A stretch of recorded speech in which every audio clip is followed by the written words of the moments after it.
Vox 3000 talking kitchen scales. I use this scale to measure things.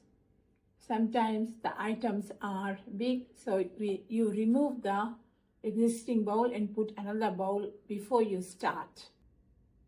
Hello. Press the button on the right side.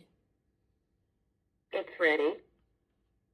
Then it tells you it's ready. Then you can put your item on the container to take its measurement.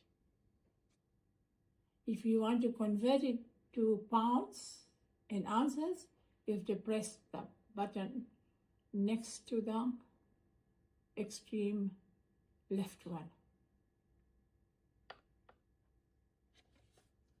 Now it will give you the measurement in ounces.